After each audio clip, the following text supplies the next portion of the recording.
একজন গৃহিণীর রান্নাঘরের পাশাপাশি তার ঘরবাড়ি কিভাবে দ্রুত গুছিয়ে রাখা যায় সেই টিপসগুলোই আজ শেয়ার করব। আশা করি লাইক দিয়ে এবং চ্যানেলটিকে সাবস্ক্রাইব করে পুরো ভিডিওটি জুড়ে থাকবেন। আসসালামু আলাইকুম এভরিওয়ান, আমি মুক্তাজ ডেইলি ব্লগ থেকে মুক্তা বলছি। আপনারা কেমন আছেন? আলহামদুলিল্লাহ আমি ভালো আছি। অনেকদিন পর আবারও ঘরবাড়ি গুছানোর ভিডিওটি শেয়ার করছি। অনেকেই অনুরোধ করে যে আপু আপনার বাসাবাড়ি কীভাবে গুছান সেই ভিডিওগুলো শেয়ার করেন। তো কিচেন টিপস শেয়ার করতে করতে এগুলো আসলে হয়ে ওঠে না। তো আজ আপনাদের অনুরোধে তাই আমি শেয়ার করছি 18টি গুরুত্বপূর্ণ টিপস, যে টিপসগুলো জানলে আপনার ঘর বাড়ি সব কিছু দ্রুত গোছাতে পারবেন। তো প্রথম টিপসে চলে যাই, চলুন। প্রথম টিপসটি হলো যে বাসা বাড়িতে আমরা যে মশারিটা নিয়ে থাকি সেই মশারিটা যদি দ্রুত গুছিয়ে নেওয়া যায় আর বিছানাটা গুছিয়ে নেওয়া যায় তাহলে বাসার মূল কাজটা শেষ হয়ে যায়। তো চলুন প্রথমে যে কাজটা আমি করি, প্রথমত আমি মশারি যে টানানো থাকে সেটা কিন্তু গুছিয়ে ফেলি। সেটা কিভাবে গুছিয়ে রাখি সেটা হলো যে এমনভাবে গুছিয়ে রাখি একটা কুশন কভারের ভিতরে যে আমি এটা বুঝতেই পারবেন না আপনি যে এটা ভেতরে মশারি আছে।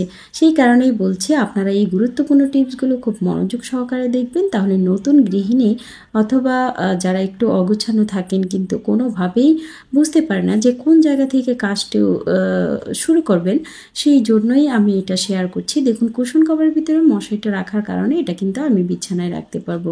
তো চলুন বন্ধুরা দ্বিতীয় টিপসটি শেয়ার করা যাক। দ্বিতীয় টিপসটি হলো প্রথম যে কাজটা করেছি তারপর বিছানাটা গুছিয়ে রাখতে হবে। বিছানাটা গোছালে দেখা যায় যে মাথাটা এলোমেলো লাগে না, অনেক বেশি শান্ত লাগে নিজের মনটা। তো নিজের মন মানসিকতা শান্ত রেখে কাজ করতে পারলে সারাদিনের কাজ অনেক সুন্দর হয় এবং ভালো হয়। তো সেই কারণেই বলছি যে বিছানাটা প্রথমত গুছিয়ে ফেলবেন। প্রথমত বিছানাটা গুছিয়ে ফেললে দেখা যায় যে কাজের অংশটা অনেকটাই কমে আসে। তো মনের প্রশান্তি কিংবা নিজের কাজের যেটা গতি সেটা বাড়ানোর জন্য এই টিপসটা অনেক গুরুত্বপূর্ণ। তাই আমি চাই আমার বন্ধুরা আমার এই কাজটাকে পজিটিভলি দেখবে এবং তারা ঠিক এইভাবেই ওনাদের কাজটা গুছিয়ে নেবে। তো বন্ধুরা আমি জানি না তোমাদের কাছে বিছানা গুছানোটা গুরুত্বপূর্ণ নাকি, তো আমার কাছে এটা গুরুত্বপূর্ণ এবং দিনের শুরুতে এটা করে ফেললে কাজটা অনেক হালকা হয়ে যায়, সেই জন্যই শেয়ার করা। তো চলো বন্ধুরা তৃতীয় টিপসে চলে যাই। তৃতীয় টিপসটি হলো বাসার যে চার্জারগুলো আছে সেগুলো চার্জ দেওয়ার পর দেখা যায় প্রতিটা প্লাগের মধ্যে সেটা ঝুলে থাকে। এটা দেখতে অনেকটাই খারাপ লাগে। বাসা গোছানোর ক্ষেত্রে আমার মনে হয় এটা অনেক গুরুত্বপূর্ণ, কারণ এটা এলোমেলো হয়ে থাকলে দেখতে ভালো লাগে না, তাছাড়া বাসাটা গোছানো থাকে না।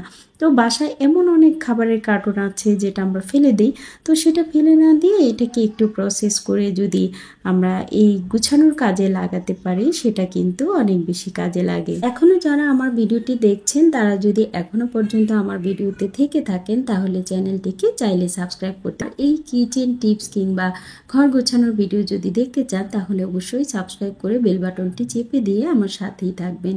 তো এখন হেডফোন সংক্রান্ত যে জিনিসগুলো আছে এবং চার্জার সেগুলো আমি ঠিক এভাবেই গুছিয়ে নিব। এতে করে কি হলো, আমার খরচও বাড়লো না, একটা আলাদা কিছু কিনতে হলো না, এই বক্সটার মধ্যেই রেখে দিতে পারলাম বা কার্টুনে। তো চলুন বন্ধুরা 4 নাম্বার টিপসে চলে যাই। 4 নাম্বার টিপসটি হলো চিরুনি। আমাদের বাসায় চিরুনি এলোমেলো অবস্থায় পড়ে থাকে, তো এরকম একটা ঝুড়ি যদি 20-30 টাকা দিয়ে কিনে এটাতে চিরুনিগুলো রাখা যায় তাহলে সেটা খুবই সুবিধা হয়। 5 নাম্বার টিপসটিও বাসাবাড়ি গোছানোর ক্ষেত্রে অনেক গুরুত্বপূর্ণ। আমরা অনেক সময় চশমার বক্স এখানে সেখানে ফেলে দিই, তো নেল কাটার আর থার্মোমিটার বা কলম বা নাকের ড্রপ এগুলো কিন্তু অনেক গুরুত্বপূর্ণ জিনিস। তো এই টুকিটাকি জিনিসগুলো যতই বক্সে রাখি বা গুছিয়ে রাখি, ঝুড়িতে রাখি, কোনোভাবেই খুঁজে পাওয়া যায় না। তো আমি কি করি, চশমার বক্সগুলোতে এগুলো রেখে দিই। টিপস নাম্বার 6 হলো আমাদের বাসায় ওষুধপত্র অনেক সময় দেখা যায় এখানে সেখানে ফেলে রাখি বা একটা কাগজের প্যাকেটে থাকে। তো সেটাকে কি করবেন, এবার যে ওষুধগুলো শেষ হয়ে গেছে সেগুলোতে কেটে ছোট করে ফেলবেন। এতে করে দেখা যায় যে ওষুধের যে ঝামেলাটা সেটা একদমই থাকে না, তো জিনিসপত্র একদম কমে যায়, এতে করে গোছাতে খুবই সুবিধা হয়। তো যে ওষুধগুলো শেষ হয়ে গেছে অর্ধেক মাসে বা সপ্তাহে একদিন এভাবে কেটে যদি গুছিয়ে রাখা যায় সেটা খুব দ্রুত গুছানো যায়। দেখুন এতে করে ঝুড়িটা একদম পুরোটা ভরে নিয়ে এতে আরও অনেক জিনিস রাখা যাবে। তো আমি অয়েনমেন্ট যে জিনিসগুলো সেগুলো কিন্তু এখানে রেখে দিয়েছি। টিপস নাম্বার 7-এ থাকছে যে এরকম বক্স আমরা অনেক সময় ফেলে দিই, ঢাকনা খুঁজে পাই না। তো ঢাকনা খুঁজে না পেলেও এগুলো খুব কাজে লাগে। তো সেটা কি কাজে লাগাচ্ছি আমি দেখাচ্ছি। বাসায় যে চুড়িগুলো রেগুলার ব্যবহার করে থাকি, দেখা যায় যে হাতের কাছে পাওয়া যায় না। তো হাতের কাছে খুঁজে পাওয়ার জন্য এভাবে একটা বক্সে রেখে দিলে সেটা কিন্তু খুবই সুবিধা হয় খুঁজে পেতে। এই তো এখন আমি বলছি যে বাসাবাড়ি গোছানোর ক্ষেত্রে এই পাউডারের বক্সটাও কিন্তু অনেক গুরুত্বপূর্ণ। বড় একটা পাউডারের কৌটা কিন্তু সেটা অনেক জায়গা নষ্ট করবে।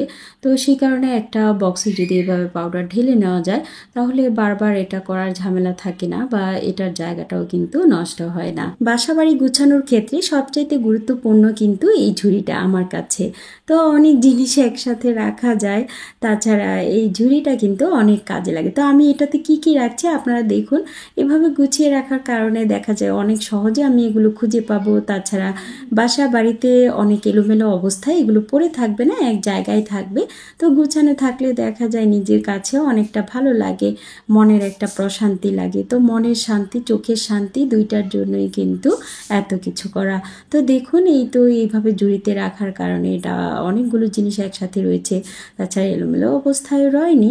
তো সেই কারণেই বলছি যে এরকম একটা ঝুড়িতে আপনারা যদি এটা গুছিয়ে রাখেন তাহলে অনেক বেশি গোছানো থাকবে। পরবর্তী টিপসটি হলো যে বাচ্চাদের যে রাবার ব্যান্ড, মানে যেদের ব্যান্ড ব্যবহার করেন, সেগুলো দেখা যায় এখানে সেখানে পড়ে থাকে, তো খুঁজে পাওয়া যায় না যখন প্রয়োজন। তো এরকম একটা কৌটা, এইসব কৌটা দেখা যায় বাচ্চারা চকলেট খাওয়ার পর বা খেলনার যে বক্সগুলো থাকে সেগুলো একদমই আমরা ফেলে দিই। তো আজকের পর থেকে সেগুলো ফেলে না দিয়ে আপনারা এইভাবে রাবার ব্যান্ডগুলো এখানে রাখতে পারেন। এতে করে যে কোনো সময় হাত দিলেই আপনি সেটা খুঁজে পাবেন। আমি আমার নিজের অভিজ্ঞতা থেকে টিপসগুলো শেয়ার করছি। আমি যেভাবে গুছিয়ে রাখি ঠিক সেইভাবেই। তো এবার যেটা বলছি যে চশমা ব্যবহার করে না এমন কোনো পরিবার নেই।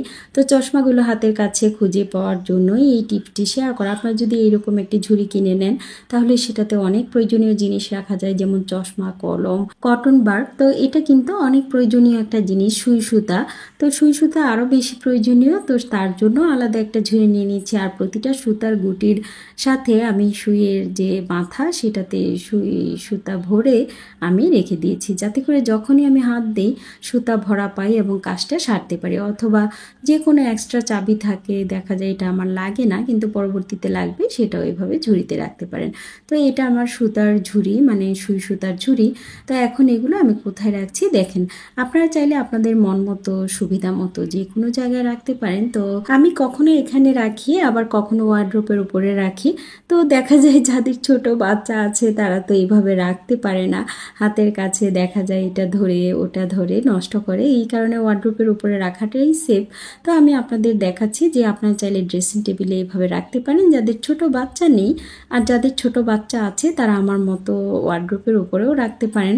তো সেটা আপনাদের যার যার ব্যক্তিগত বিষয়, যাদের সুবিধা তারা বোঝে আসলে যে কোন জিনিসটা কোথায় রাখলে আপনি হাতের কাছে খুব সহজে পাবেন বা আপনার দেখতে ভালো লাগবে। এটা একান্তই আপনাদের নিজের ব্যাপার। তো চার্জারগুলো আমি ওয়ার্ড্রোপের উপরে রেখে দিয়েছি, বাচ্চারা হাত দিয়ে নষ্ট করলে সেটা অনেকটাই নষ্ট হয়ে যাবে চার্জারগুলো, এই জন্য। তো চলুন বন্ধুরা এখন চলে যাই 13 নম্বর টিপসে। 13 নম্বর টিপসে থাকছে যাদের ঘরে বাচ্চা আছে তাদের দেখা যায় খেলনা এখানে সেখানে ছড়িয়ে ছিটিয়ে থাকে। তো আপনারা কি করবেন, যখন খেলনাটা দিয়ে খেলা শেষ হয়ে যাবে এভাবে ব্যাগে করে ভরে রাখতে পারেন, এতে করে ঘরটা অনেক গুছানো থাকে। 14 নম্বর টিপস আমাদের জন্য অনেক বেশি গুরুত্বপূর্ণ, সেটা হলো রান্নাঘর। রান্নাঘর এতটাই গুরুত্বপূর্ণ মেয়েদের জন্য যে রান্নাঘর যদি গোছানো না থাকে তাহলে দেখা যায় যে কাজ একদমই আগায় না। তো রান্নার সময় দেখা যায় আমরা রান্নার যে খুন্তিটা সেটা চুলার পাশে রেখে দিই বা কাউন্টার টপে রেখে দিই, সেটা না রেখে যদি এভাবে একটা ট্রে রেখে সেটাতে খুন্তি কিংবা চামচটা রাখা যায় তাহলে রান্নাঘরটা একদম গুছানো থাকবে এবং অপরিষ্কার হবে না। তাছাড়া চুলাটা বারবার মুছতে হবে না। তো এই পদ্ধতিটা আপনারা করতে পারেন। রান্নাঘরের সবচেয়ে বেশি যে গুরুত্বপূর্ণ কাজটি সেটি হলো রান্নার পর চুলা পরিষ্কার করা। রান্নার পরপরই যদি চুলাটা মুছে নেওয়া যায় তাহলে সেটা অনেক বেশি ময়লা হয় না, তাছাড়া সেটা পরিষ্কার করতেও কষ্ট হয় না। আর রান্নাঘর গোছানো থাকাটা অনেক জরুরি। তেলাপোকা কিংবা পিঁপড়া বা মশা মাছি এগুলোও খুবই কম আসে যদি চুলাটা এভাবে মুছে রাখা যায়। তো আমাদের দিনের শুরুতেই দেখা যায় রান্নাঘর কাজে লাগে, সেই জন্যই বলছি। গুরুত্বপূর্ণ যে টিপসটি সেটি হলো 16 নাম্বার টিপস। চুলার নিচে দেখা যায় রান্নার সময় অনেক ময়লা পড়ে, ডাল পড়ে বা ভাতের মাড় পড়ে বা অনেক ময়লা দেখা যায়, গুঁড়া গুঁড়া কালো কালো ময়লা পড়ে। তো এমন করে যদি একটা কাগজ রেখে দেন বা দুই চুলার নিচে যদি দুইটা কাগজ রেখে দেন, মোটা কাগজ বা বোর্ড, তাহলে সেই ময়লাগুলো ওই বোর্ডে পড়লে এটা ফেলে দিলেই দেখা যায় কিচেনটা অনেক পরিষ্কার থাকবে। 17 নম্বর টিপসটি হলো যে আমাদের বেডরুমে দেখা যায় কাপড় চোপড় এখানে সেখানে পড়ে থাকে, এরকম হ্যাঙ্গার যদি দরজার পিছনে লাগিয়ে রাখেন তাহলে সেই কাপড় চোপড় দিয়ে ঘরটা একদমই ময়লা হবে না। এখানে আপনি যে কোনো কাপড় রাখতে পারবেন, তাওয়াল কিংবা গামছা বা ইউজ করা যে কাপড়টা সেটা রেখে দিতে পারেন। এভাবে রেখে দিলে দেখা যায় ঘরের এখানে সেখানে কখনোই ময়লা পড়ে থাকবে না, কাপড় চোপড়ও এলোমেলো অবস্থায় থাকবে না, এতে করে গোছানোটা খুবই সহজ হবে। তো অনেকেরই দেখা যায় যে যাদের হাজব্যান্ড বাসার বাইরে থেকে আসে, এসেই কাপড়টা ছুঁড়ে ফেলে দেয় খাটের উপরে কিংবা চেয়ারে কিংবা সোফায়। এটা নিয়ে অনেক সময় দেখা যায় অনেক পরিবারে অনেক সমস্যার সৃষ্টি হয়, মেয়েরা সেটা মানতেই চায় না। তো এরকম একটা হ্যাঙ্গার লাগিয়ে দিলে দেখা যায় আপনার ঝামেলা আজকের পর থেকেই শেষ হয়ে যাবে, যদি উনি শুনে থাকে সেই কথা। তো আমার আজকের ভিডিওটি আপনাদের কেমন লেগেছে এবং আপনাদের কতটা কাজে লাগবে অবশ্যই জানাবেন। সবাই ভালো থাকবেন, সুস্থ থাকবেন। আল্লাহ হাফিজ।